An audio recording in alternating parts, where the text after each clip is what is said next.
রাজ্যে পালা বদলের বেশ কয়েকদিন কেটে গিয়েছে। সামনেই দক্ষিণ চব্বিশ পরগনার ফলতায় পুনর্নির্বাচন। আর ফলতার প্রসঙ্গ এলেই যে ব্যক্তির নাম চর্চায় উঠে আসে তিনি হলেন জাহাঙ্গীর খান, ফলতার তৃণমূল প্রার্থী। দ্বিতীয় দফার ভোটের আগে সংবাদ শিরোনামে উঠে আসে জাহাঙ্গীর খান ও আইপিএস অজয় পাল শর্মার নাম। এবার ফের একবার চর্চায় তিনি, মানে জাহাঙ্গীর এই মুহূর্তে চর্চায়। শুক্রবার ফলতা বিধানসভা এলাকায় দলীয় কার্যালয় ফের তিনি খুললেন। তৃণমূল নেতা হুমায়ুন কবিরকে সঙ্গে নিয়ে ফলতার দলীয় কার্যালয়ে তিনি পৌঁছন। এদিন নির্বাচন প্রক্রিয়া নিয়ে একাধিক প্রশ্ন তোলেন তিনি। তার অভিযোগ, নিরপেক্ষভাবে নির্বাচন করানো হচ্ছে না। পাশাপাশি পুনর্নির্বাচন নিয়েও প্রশ্ন তুলে তিনি বলেন, 29 তারিখের ভোটে মাত্র 32টি বুথে অভিযোগ জানানো হয়েছিল, অথচ পরে 285টি বুথে পুনর্নির্বাচনের সিদ্ধান্ত নেওয়া হয়।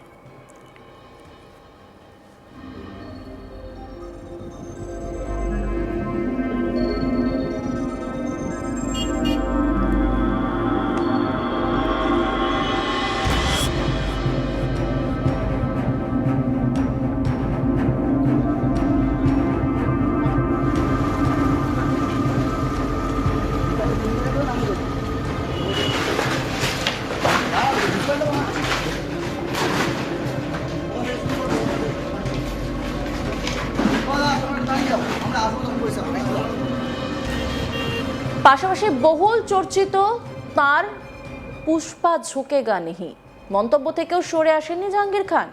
আর সেটা কার্যত নিজের বক্তব্যেও বুঝিয়ে দেন তিনি। তার অভিযোগ, ভোটের সময় পুলিশ অবজারভার অজয় পাল শর্মা প্রচুর চাপ সৃষ্টি করেছিলেন।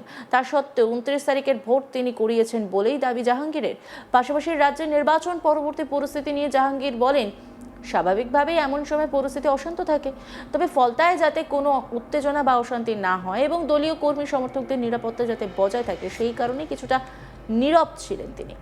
যদিও এলাকা থেকেই পরিস্থিতির উপর তিনি নজর রাখছিলেন বলে দাবি জাহাঙ্গীরের। জাহাঙ্গীর খান কি বলেছেন শুনব। আমি এলাকায় ছিলাম, আমি একটা নেতা। আমার কর্তব্য আমার সমস্ত সহকর্মী, সহায়তা, সতীর্থ এবং আমাদের যারা কর্মীরা আছে তাদের সেফ দেওয়া। সরকার চেঞ্জ হয়েছে, 4 তারিখে সরকার চেঞ্জ হওয়ার পরে একটা যেটা স্বাভাবিক ঘটনা ঘটে পুরো রাজ্য জুড়ে হচ্ছে, তাই আমি অশান্তির মধ্যে যাব না বলে এবং ফলতাকে শান্ত রাখার জন্য যাতে অশান্তি না হয় তার জন্য আমি একটু ডিফেন্সিভ হয়ে গেলাম, যাতে ফলতা শান্তি থাকে, সুস্থ থাকে, ভালো থাকে। কারণ ফলতাকে আমি এতদিন ধরে ফলতাকে একটা সোনার ফলতা করার চেষ্টা করেছি, ফলতাকে একটা শান্তি রাখার চেষ্টা করেছি, সুস্থ রাখার চেষ্টা করেছি।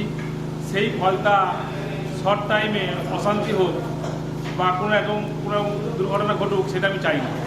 তার জন্য আমি ঝড় আসলে কিছুক্ষণের জন্য একটু মাথা নিচু করি, সমুদ্রে ঢেউ এলে একটু মাথা নিচু করি, আবার ঢেউ চলে গেলে আবার মাথা উঠতে হয়।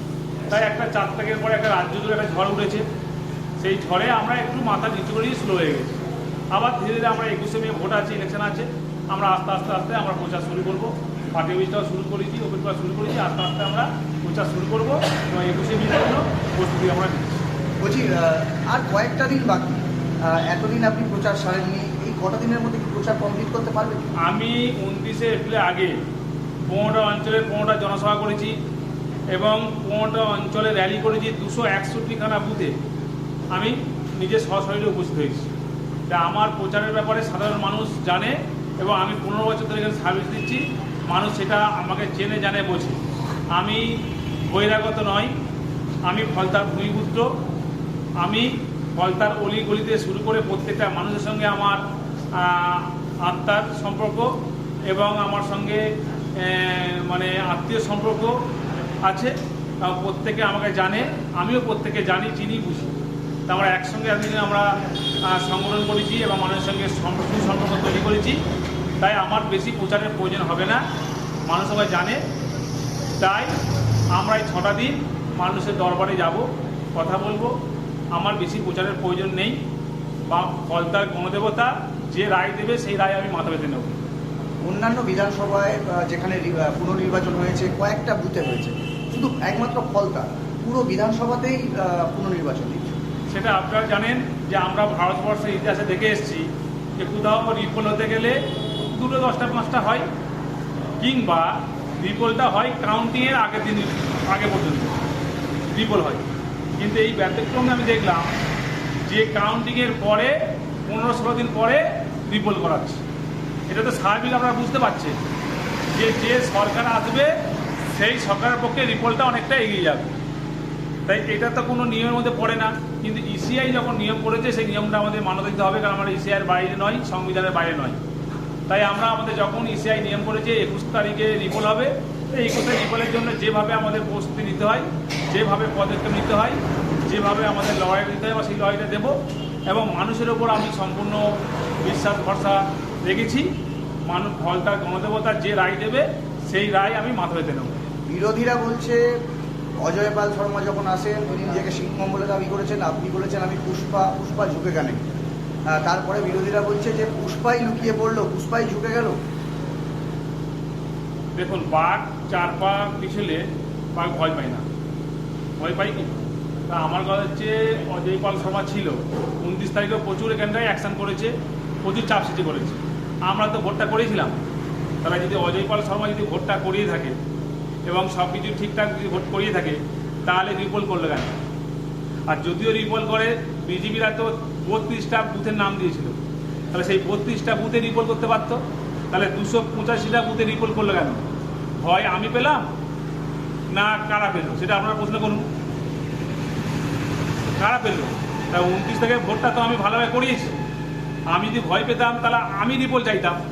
রিপোলটার দাবি কে করেছে, কারা করেছে? জাহাঙ্গীর করেছে না অন্য কেউ করেছে? তাহলে ভয় আমি পেলাম। তৃণমূল নেতা হুমায়ুন কবির তিনি কি বলেছেন শুনবো। জাহাঙ্গীর খানের পাশে দাঁড়ানো আমাকে পার্টি পাঠিয়েছে যে এখানে কি আট্রসিটি হচ্ছে, পুলিশ প্রশাসন একতরফা আরও কাজ করছে। এবং যেহেতু আমি ল অ্যাবাইডিং এবং ল নোয়িং পারসন, আমাকে এখানে স্পেশালি অ্যাসাইন করেছে দেখা যাবে। আমি বললাম কালকে এসে আমার সাথে কথা বলছি, থানায় গেছি, কথা বলেছি, ডিএমের সাথে কথা বলেছি, পুলিশ অফিসার, জেনারেল অফিসার, সবার সঙ্গে কথা বলে আমি বলেছি যে এই অফিসটাকে রায়ের জোরে বা মুখের কথায় বন্ধ করে রাখা যাবে। যদি আপনার বন্ধ করতে হয় তাহলে আপনি অফিসিয়ালি করুন, সিল করবেন, আর নাহলে আমরা অফিস উত্তর দেওয়া নিয়ে আজকে আমি ওকে বললাম, জাহাঙ্গীরকে বললাম যে আপনি অফিসটা এখানে সকাল থেকে এসে দাঁড়িয়ে, ঠিক আছে, অফিস খোলা আছে, আপনি দেখতে পাবেন। কি কথা হচ্ছে, যদি অন্যায়ভাবে এবং তারা করছে, কেস নেই, কিছু নেই, তাতে ফলস কেস করে তারা করছে, তো ডেফিনেটলি আমরা এবং ইলেকশনের রুলসের মধ্যেই আছে যে সব ক্যান্ডিডেট ইকুয়াল অপরচুনিটি পাবে। আমরা কোনো আইন ভায়োলেট করবো না, অন্য কেউ ভায়োলেট করবো সেটা দেখার দায়িত্ব হচ্ছে অ্যাডমিনিস্ট্রেশনের। আমরা আমাদের কাজটা করে যাবো, উইদাউট ভায়োলেটিং এনি ল। আমরা এখানে পেপারটা করে যাবো এবং 19 তারিখ 6টা পর্যন্ত প্রচার এখানে চলবে। যেভাবে জাহাঙ্গীর খান প্রচার করতে চাইছে তাদের বিজ্ঞাপন করবো, তাকে প্রচারের জন্য নিয়ে যাবো, আমি থাকবো। যদি এর মধ্যে পুলিশ বা কোনো প্রশাসনের কোনো আট্রসিটিস থাকে, অন্যান্য খবরের আপডেটের জন্য অবশ্যই নজর রাখুন আজ তাক বাংলার ইউটিউব স্ট্রিমিংয়ে। লাইক, কমেন্ট, শেয়ার এবং সাবস্ক্রাইব করতে ভুলবেন না।